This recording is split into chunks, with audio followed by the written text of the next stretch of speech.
ये बताइए, पश्चिम बंगाल में ममता दीदी स्कूलों में इंप्लीमेंट करने देंगी, नहीं करने देंगी? क्योंकि वो तो केंद्र की योजनाओं को लागू नहीं होने देती हैं पश्चिम बंगाल में। पश्चिम बंगाल के स्कूल में गाया जाएगा, नहीं गाया जाए, और अगर नहीं गाया जाएगा तो आपत्ति क्या है, मुझे ये बताइए। चलिए, सरकार पर जो आपने सवाल खड़े किए, ठीक है, मैं उस पर सवाल पूछूंगी। वंदे मातरम से हमें आपत्ति नहीं है, हम तो अपना भाषण। आप कंफर्म कर रहे हैं कि पश्चिम बंगाल में दीदी के राज में, पश्चिम बंगाल में दीदी के राज में स्कूल्स में गाया जाएगा सर? नहीं, ये पूरी किताब आनंद मठ का। अरे पुरोहित साहब, ठीक है, आप मुझे ये बताइए, आनंद मठ जिसमें ये, अगर ये पूरी किताब। अरे पुरोहित साहब, पूरा देश इतिहास जानता है सर। मुझे आप आज की बात बताइए, मुझे ये बताइए, ममता दीदी के राज में आप इतिहास सुनिए। आप क्या जो मनीषिया है जिन्होंने इसको पारित किया, उस कमेटी में श्यामा प्रसाद मुखर्जी भी थे, तो क्या ये उनकी ये वो बता रहे हैं कि Shyama Prasad Mukherjee was not competent? ठीक है पुरोहित साहब, स्वयं प्रकाश पुरोहित जी, सर सवाल सुन लीजिए, बहुत हाइपर हो गए सर आप सवाल सुन लीजिए प्लीज। सर आप पैनल में है ना, तो जरा थोड़ा समझिए सर, सवालों के जवाब देने के लिए बुलाया है यहाँ पर। आपने जो सवाल पूछे उस पर बीजेपी के प्रवक्ता जवाब देंगे सर। मेरा सवाल तो सुन लीजिए, मैं आपसे ये पूछ रही हूँ, पश्चिम बंगाल में क्या स्कूल्स में, सरकारी कार्यक्रमों में केंद्र सरकार के इस फैसले का इंप्लीमेंटेशन होगा दीदी के राज में? मेरा ये सवाल है आपसे, मुझे हाँ या ना में एक लाइन में सर क्लियर जवाब दीजिए, क्लियर जवाब दीजिए, बताइए। क्लियर जवाब है, वंदे मातरम से तृणमूल कांग्रेस के किसी भी कर्मी को कोई आपत्ति नहीं है। हम बोलते हैं, मगर नमस्ते सदा वसले बोलने वालों को आपत्ति रही है वंदे मातरम से। ठीक है राजीव जेटली जी, जनगण से। ओके सर, ठीक है, अब आपका ही सवाल पूछ रही हूँ राजीव जेटली जी। अब बड़ा सवाल यहाँ पर यह है सर, आज की तारीख में, ठीक है, स्वयं प्रकाश पुरोहित जो कह रहे हैं या हाफिज गुलाम सरवर ने जो बात की, सर देश की राजधानी दिल्ली का AQI क्या है? मुझे लगता है मुझे बताने की जरूरत नहीं है। राष्ट्रपति पुतिन आए थे यहाँ पर, फुटबॉल के इतने बड़े स्टार यहां पर आए थे, उनके सामने जो पूरे देश की बेइज्जती हुई वो सबने देखा। मुझे ये बताइए, दिल्ली का राजधानी का AQI क्या है? जिस बात का जिक्र वो कह रहे हैं कि पीने के पानी को लेकर इंदौर में क्या हुआ वो आपने देखा।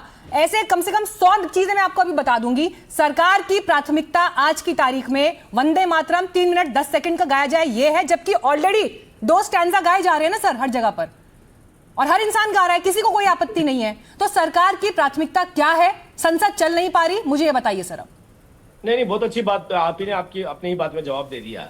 इन्होंने कहा कि मुद्दा आज ये नहीं है, वंदे मातरम मुद्दा नहीं है, लेकिन जब आपने बार बार पूछा कि क्या आप स्कूलों में चलवाएंगे, तो उसका जवाब नहीं दे रहे हैं। दूसरी बात, इन्होंने कहा कि मुद्दा जो है उस पर डिस्कशन होनी चाहिए। मुद्दों पर तो हम डिस्कशन करते आए हैं। आप कोयला घोटाला करते हैं, तोलाबाजी करते हैं, कमिशन खाते हैं। सर दिल्ली के AQI पर संसद में चर्चा क्यों नहीं हो पाती है? राजीव जी एक सेकंड, राजीव जी, दिल्ली के AQI पर, वंदे मातरम पर 2 दिन चर्चा का समय सदन में निकाला जाता है। उसी समय पर दिल्ली में प्रदूषण होता है, दिल्ली में के प्रदूषण पर चर्चा, AQI पर चर्चा, हेल्थ इमरजेंसी पर, एयर इमरजेंसी पर चर्चा क्यों नहीं हो पाती इस देश में संसद में? मुझे बताइए। देखिए, AQI के ऊपर और प्रदूषण के ऊपर सरकार बड़ी गंभीरता से काम कर रही है। सदन में चर्चा क्यों नहीं हो पाती सर? जिस समय सदन में वंदे मातरम पर चर्चा हो रही है, उस समय दिल्ली के AQI पर चर्चा क्यों नहीं हो पाती? जिन बच्चों को आप वंदे मातरम गाने के लिए 3 मिनट 10 सेकंड का वंदे मातरम और उसका इतिहास जिन बच्चों को आप सिखाना चाहते हैं, सांस नहीं ले पा रहे हैं वो बच्चे, मास्क लगाकर निकलना पड़ रहा है, स्कूल्स की छुट्टी हो रही है कि घर बैठ के पढ़ाई करिए, ग्राउंड में, प्ले ग्राउंड में खेलने नहीं जा पा रहे हैं सर। सरकार की प्राथमिकता क्या है सर, मुझे ये बताइए आप। समझ गया, जितना AQI का इफेक्ट आपको हो रहा है, उतना मुझे हो रहा है, उतना ही देश के प्रधानमंत्री को हो रहा है। ऐसा नहीं है कि वो AQI से बचे हुए हैं, या हमारे कोई मंत्री AQI से बचे हैं, या विपक्ष को AQI या सर इस देश में, राजीव सर, बात सुनिए, राजीव सर एक लाइन बोलूंगी। इस देश में सर, राजीव सर, इस देश में हर इंसान के पास ये सुविधा नहीं है। एक सेकंड रुकिए पुरोहित सर। राजीव सर, इस देश में हर इंसान के पास ये सुविधा नहीं है कि वो एयर प्यूरिफायर अपने घर में लगा सके, हर कमरे में अपनी गाड़ी में एयर प्यूरिफायर रख सके, हर व्यक्ति के पास ये सुविधा नहीं है। अब मुझे बताइए। नहीं, सुनिए, मैं सुन लिया। मंत्री लगा सकते होंगे, लोग नहीं लगा सकते हम लोग। अरे एयर प्यूरिफायर से आप प्रदूषण कम नहीं कर सकते हैं। आप एयर प्यूरिफायर अपने हाथ में लेकर के गार्डन में नहीं घूम सकते, सड़क पे नहीं घूम सकते हैं, और इस देश का हर व्यक्ति सड़क पर चलता है। मुद्दा ये नहीं है कि एयर प्यूरिफायर जो बड़ा आदमी है वो पोल्यूशन से बचा हुआ है, जो छोटा आदमी है उसको पोल्यूशन की मार झेलनी पड़ रही है। सभी को झेलनी पड़ती है, और एक कलेक्टिव तरीके से इसके ऊपर काम करने की जरूरत है। Environment and ministry of environment. Meenakshi ji, मैं बोलना चाहता हूं, चलिए वंदे मातरम से ऊपर प्राथमिकता में आएगा ना, मतलब कभी तो सरकार की ग्रैफ 4 तक इसके ऊपर कार्य किया। कोई कंस्ट्रक्शन नहीं होगी, जितने मापदंड तय किए जाते हैं वो सारे मापदंड तय करें, और इसको नो डाउट एक बड़ी समस्या है। ये ऐसा नहीं है कि मैं AQI के फेवर में बोलूंगा और ये सब इसके अगेंस्ट बोलेंगे। अरे भाई, मैं भी बोल रहा हूं आपसे, प्रदूषण एक बड़ी समस्या है। इसको ओके, काम करने के लिए विनोद तो हम कर अग्निहोत्री रहे जी, हैं। ठीक है। विनोद अग्निहोत्री जी, आज की तारीख में सदन चल नहीं पा रहा है सर, आरोप किस तरह के लग रहे हैं? किताब पर डिस्कशन होगा या नहीं होगा? महिला सांसदों का विरोध प्रदर्शन किस हद तक सही था, नहीं था? स्पीकर के खिलाफ सर अविश्वास प्रस्ताव आ रहा है, और इस बीच वंदे मातरम पर हम ये फैसला देख रहे हैं। आज की तारीख में सर देश की प्राथमिकता क्या है? देखिए, देश की प्राथमिकता तो आपने कहा EQI है, देश की प्राथमिकता स्वच्छ जल है, देश की प्राथमिकता जो है रोजगार है, देश की प्राथमिकता जो भारत और अमेरिका की डील हुई है इस पर सब चर्चा हो, इसके लाभ और हानि पर बातचीत हो। देश की प्राथमिकता हमारी आंतरिक सुरक्षा कैसे मजबूत हो, हमारा डेटा कैसे मजबूत रहे, नौजवानों को काम कैसे मिले। देश की प्राथमिकता ये भाईचारा कैसे हो, सद्भाव कैसे हो, आपस में जो जगह जगह तमाम तरह के उपद्रव हो रहे हैं उनसे कैसे निपटा जाए, दुर्घटनाएं हो रही है उन पे कैसे रोकथाम लगे। देश की प्राथमिकता तो ये है हादसों में लोग न मरे, सड़कों पर लोग न मरे। देश की प्राथमिकता तो ये है कि हिंदुस्तान समृद्ध, विकसित और विश्व शक्ति बने। नहीं हो पा रहा आपकी नजर में ये? नहीं, अब सवाल ये है कि वंदे मातरम की जहां तक बात है, वंदे मातरम से किसी को आपत्ति क्यों होनी चाहिए? ठीक है। भारतीय स्वतंत्रता आंदोलन संग्राम का गीत है ये। अब रही बात वो जो 4 पैरा उसके हटाए गए, तो 4 पैरा जिन लोगों ने उससे हटवाए थे उसमें सुभाष चंद्र बोस भी शामिल थे, श्याम प्रसाद मुखर्जी भी शामिल थे, गुरुदेव रवींद्रनाथ टैगोर भी शामिल थे, और सरदार पटेल भी शामिल थे, तमाम सारे लोग उस कमेटी में शामिल थे, संविधान सभा में सारे लोग थे। तो उन्होंने कुछ सोच समझ के ठीक है, फैसला लिया होगा। हाँ ठीक है। आज अगर सरकार उसको लागू करने जा रही है, नियम उसने जारी किया तो उसका जाहिर है। देखिए, 2014 से केंद्र में भारतीय जनता पार्टी की सरकार है, लेकिन आज अचानक वंदे मातरम की याद आई है, तो उसके पीछे राजनीतिक उद्देश्य भी होगा ना, इससे इनकार कैसे कर सकते हैं? ऐसा तो है नहीं कि वंदे मातरम अचानक जो है प्यार हो गया। वंदे मातरम के प्रति प्यार होना स्वाभाविक है और सबको होना चाहिए, हर भारतीय को होना चाहिए। मैं तो कहता हूँ आनंद मठ को भी अनिवार्य कर देना चाहिए पाठ्य पुस्तक में, वो भी कम से कम लोग जाने कि आनंद मठ क्या है। ठीक है अमितोष जी, जिस तरह से ये नियम अभी आया है, ये फैसला लिया गया है कि अब अनिवार्य किया जाए, आपको लगता है कि इसका इंप्लीमेंटेशन भी उस तरीके से हो पाएगा? और ये सवाल मैं इसलिए पूछ रही हूँ आपसे, मैं राजीव जी का भी रिएक्शन लूंगी इस पर, ये सवाल मैं इसलिए पूछ रही हूँ क्योंकि इसी तरह से फिल्मों को लेकर थिएटर में फिल्म चले उससे पहले राष्ट्रगान होगा, ये भी हमने देखा, फैसला लिया गया। लेकिन उस समय उस डिबेट में एक बड़ा सवाल यह था कि क्या लोग पूरे सम्मानजनक तरीके से उस तरह से खड़े होंगे जैसे राष्ट्रगान के लिए उस समय वहां पर आपकी एक गरिमा और एक मर्यादा होनी चाहिए। फिल्म का कंटेंट क्या है, उसका यू सर्टिफिकेट है, ए सर्टिफिकेट है, लेकिन उस समय भी क्या राष्ट्रगान को वो सम्मान और वो तवज्जो दी जाएगी? और इसे लेकर बड़ी चर्चा चली थी। आज की तारीख में मुझे लगता है बहुत से थिएटर्स ऐसे होंगे जहां शायद नहीं भी चलता होगा। कितना गंभीर सरकार है इस फैसले को लेकर, इसके इंप्लीमेंटेशन को लेकर? जी मीनाक्षी जी, देखिए, जब हम राष्ट्रहित की बात करते हैं, when we talk of patriotism, तो वो कभी भी एक पीनल प्रोविजन के साथ नहीं आता। आप किसी से फोर्सफुली पैट्रियोटिज्म नहीं ले सकते। You can not have a push patriotism for anyone. लेकिन वो एक article 51A of fundamental duties Bharat के संविधान में होता है कि आपको आपके देश के प्रति एक संवैधानिक तौर से आपकी एक नागरिकता है, आपका एक बिलीफ है और आपका एक फेथ है जिसको आपको फॉलो करना चाहिए। तो fundamental duties are not being considered as a fundamental right. Sir, आप अपनी बात कंप्लीट कीजिएगा, मेरे पास एक बड़ी खबर आ रही है, एक बड़ी खबर के लिए रोक रही हूँ आपको। राहुल गांधी के खिलाफ विशेषाधिकार हनन प्रस्ताव लाएगी सरकार, ये बड़ी खबर इस वक्त आ रही है। संसदीय कार्य मंत्री किरण रिजिजू ने इस बात की जानकारी दी कि हम राहुल गांधी के खिलाफ ये प्रस्ताव ला रहे हैं। सदन को गुमराह करने का आरोप है और राहुल गांधी पर बेबुनियाद बयान देने का आरोप है। सुनिए किरण रिजिजू ने क्या कहा।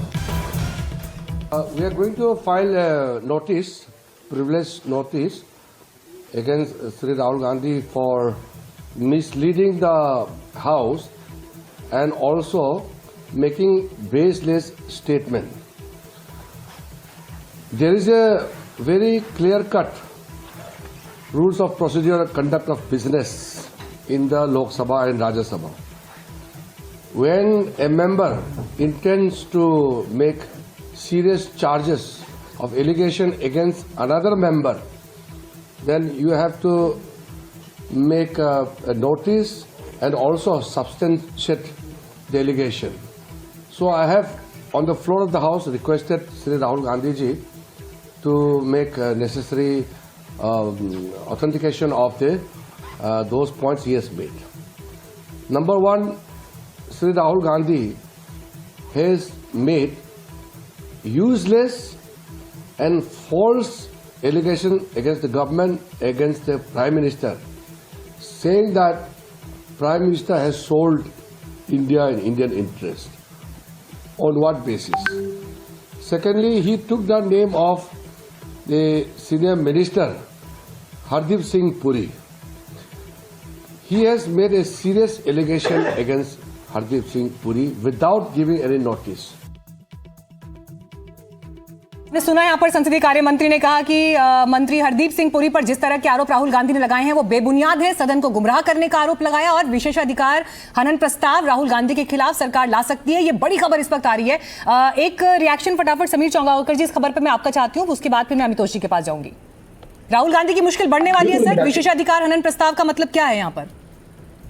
बिल्कुल निश्चित से मीनाक्षी जी, और राहुल गांधी ने जो आज लोकसभा में जो भाषण दिया वो पूरा भाषण में सुन रहा था और किरण रिजिजू बात को लेकर बार बार आपत्ति कर रहे थे कि जिस तरीके से आप एक मंत्री का नाम का इस्तेमाल कर रहे हैं, जिस तरीके से आप प्रधानमंत्री पर व्यक्तिगत आरोप लगा रहे हैं, जिस तरीके से आप एक उद्योगपति पर आरोप लगा रहे हैं, तो आपके पास डॉक्यूमेंट्री एविडेंस आपको देना पड़ेगा।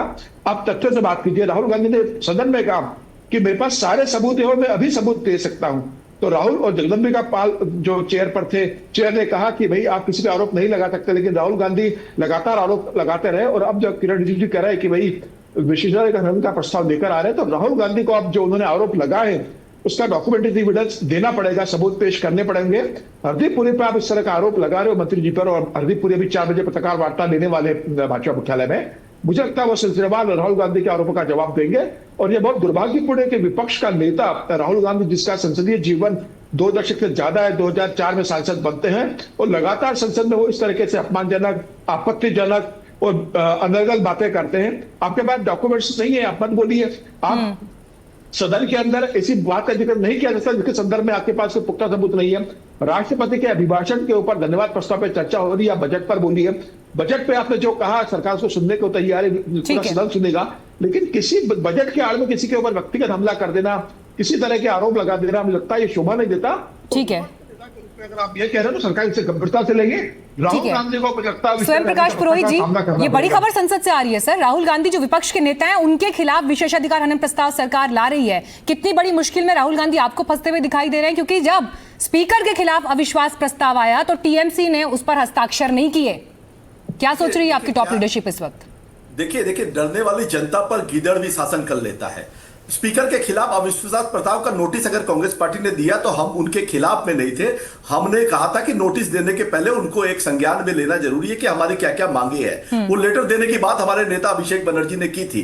दूसरी तरफ जिस तरह से इलेक्शन कमीशन ऑफ इंडिया के खिलाफ एक प्रस्ताव हमारी दल की तरफ से एक सभी विपक्षी पार्टियों की तरफ से दिया जा रहा है, उसके खिलाफ उसके बारे में बात होनी चाहिए थी कि आज जिस तरह से ईसीआई को लताड़ा गया है सुप्रीम कोर्ट में, कभी आधार कार्ड को नहीं मानेंगे, कभी उस बंगाल के साथ में बंगाल के 10वीं पास माध्यमिक के एग्जाम के सर्टिफिकेट को नहीं मानेंगे। जो मनमानी इनको करनी थी वो सारी इन्होंने की है। तो ये जिस तरह से एक डरा करके राजनीति करना चाहते हैं, केंद्र में जो सरकार बैठी है, पश्चिम बंगाल का रुपया रोक करके रखा है। ठीक है, राजीव जी इसका एक साथ जवाब देंगे। हाँ समीर, ठीक है, राजीव जी इसका जवाब देंगे, लेकिन अमितोष जी आप अपनी बात कंप्लीट करिए। वंदे मातरम के फैसले को लेकर थोपा जा सकता है फैसला क्या, अगर किसी के मन में नहीं है तो? अमितोष जी देखिए, सबसे पहली बात तो ये कोई थोपने वाली बात है। जितने भी मुसलमान भारत में रह रहे सभी कहते हैं we are in India because of choice, not by force. अरे तो सुभाष चंद्र बोस से बड़ा कौन नेता हो गया इस देश में? सुभाष चंद्र बोस से बड़ा नेता कौन हो गया? अगर सुभाष चंद्र, अच्छा ठीक है, उनकी बात तो सुन लीजिए एक बार। इस वंदे मातरम को अप्रूवल दिया था। अरे पुरोहित साहब, आप उनकी बात सुन लीजिए ना, वो पहली बार बोल रहे हैं अभी। ठीक है, आप 2-3 बार बोल चुके हैं सर, अब उनको अपना वक्तव्य रखने दीजिए, फिर आप उसके बाद रिस्पॉन्ड करिएगा। मीनाक्षी जी उसे आर्जब हो गए, listening to flow of debate. जागरूक करने, अरे सुन लीजिए। ठीक है, बोलिए अमितोष जी, बोलिए। से बड़ा कोई नेता है क्या? हाँ ठीक है, अब देखिए कि सुभाष चंद्र बोस से बड़ा नेता इस देश में आजाद भारत या गुलाम भारत में नहीं हुआ। और उनके एक सेकंड स्वयं प्रकाश पुरोहित जी, ठीक है सर, आप अपना पॉइंट रख चुके हैं। अमितोष जी बोलेंगे अब। ठीक है, थैंक यू मीनाक्षी जी।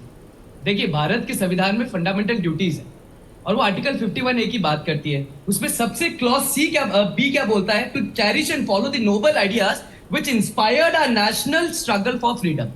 ये जो लिखा गया था ये नेशनल फ्रीडम के समय और फिर रेबेलियन के समय लिखा गया था 1770 में, जो बंगाल फेमाइन हुई थी उसके अगेंस्ट में लिखा गया था। आनंद मठ में आया, रविन्द्रनाथ टैगोर ने कोलकाता में गया। तो वंदे मातरम का रूट जो है वो बंगाल से तो आ रहा है, लेकिन दिक्कत है कि टीएमसी फॉलो करने वाली सरकार आज वंदे मातरम का अपोज कर रही है।